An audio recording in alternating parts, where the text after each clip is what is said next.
آقا کریم صلی اللہ علیہ وسلم نے فرمایا یہ جو مجالس ہے نا، مجالس، کوئی محفل ہے، کوئی مشورہ ہو رہا ہے، کوئی سلسلہ ہو رہا ہے، یہ بھی ایک امانت ہے۔ جس کو اس محفل میں بلایا گیا ہے اور جس کو اس مشورے میں بلایا گیا ہے تو اس کو امانت دار سمجھ کر بلایا گیا۔ یہ تو نہیں کہ وہ اس میٹنگ میں بیٹھا ہے اور پھر باہر جا کے ساری باتیں بتا دے کہ آج وہاں پر یہ معاملہ ڈسکس ہو رہا تھا۔ صرف 3 چیزیں، 3 ایسی محفلیں، 3 ایسی میٹنگز ہیں کہ جن کی بات بتانے والا خائن نہیں ہوگا۔ اس میں یہ کہ کسی کے ناحق قتل کا کوئی منصوبہ بنایا جا رہا ہو کہ بندے اڑا دو، ایسا کوئی منصوبہ بنایا جا رہا ہے تو وہ بتایا جا سکتا ہے تاکہ کسی کی جان بچے۔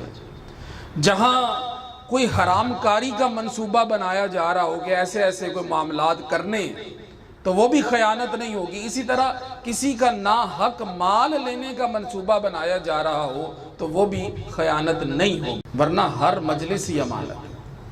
اور ایک سب سے بڑی اور سب سے بری خیانت میں آپ کو بتاؤں، کیونکہ خود سرکار علیہ الصلوۃ والسلام نے اس کو سب سے بری خیانت اللہ کے نزدیک ارشاد فرمایا۔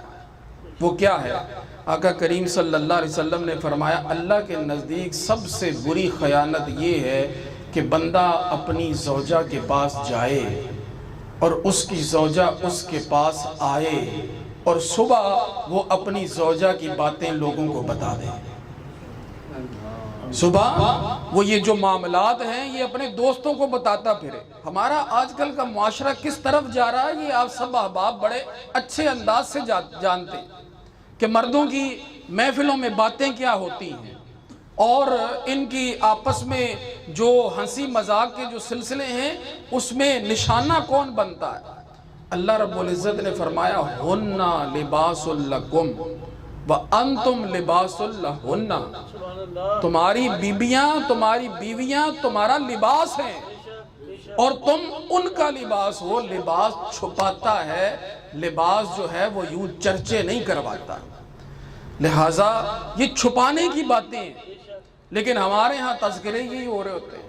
ہمارے ہاں ہر کوئی اپنی جوان مردی کا جو ایک دھاگ بٹھانے کے لیے اپنے دوستوں کو اس طرح کی باتیں بتاتا ہے۔ سرکار علیہ الصلوۃ والسلام نے فرمایا اللہ کے نزدیک سب سے بری خیانت یہ ہے کہ بندہ اپنی زوجہ کے پاس جائے، اس کی زوجہ اس کے پاس آئے اور صبح وہ یہ باتیں اپنے دوستوں کو لوگوں کو بتاتا پھرے، تو یہ بھی خیانت ہے۔ تو آپ کو پتہ چل گیا کہ خیانت جو ہے وہ مشورے میں بھی ہوتی ہے۔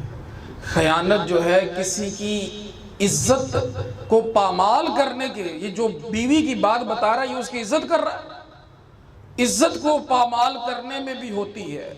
اور خیانت جو ہے وہ مال کی بھی ہوتی ہے۔ تو اللہ نے فرمایا وَمَن يَغْلُلْ يَأْتِ بِمَا غَلَّ يَوْمَ الْقِيَامَةِ، جس نے خیانت کی تو جو کچھ اس نے خیانت کی ہے وہ کیا ہے کہ قیامت کے دن لے کر حاضر ہو جائے گا، اس دن حساب ہونے۔ تو اللہ رب العزت جو ہے وہ بے نیاز ہے، وہ کسی کی گرفت فرمانا چاہے تو کسی ایک بات پہ کر لے، اور وہ کسی کو معاف فرمانا چاہے تو اس کے بندے ہیں رب ایک نیکی پر اس کو معاف فرما دے۔ وہ کہتے ہیں نا کہ عدل کریں تا تھر تھر کمڑ اونچیاں شانہ والے، فضل کریں تا بخشے جاسن میں ورگے منہ کالے۔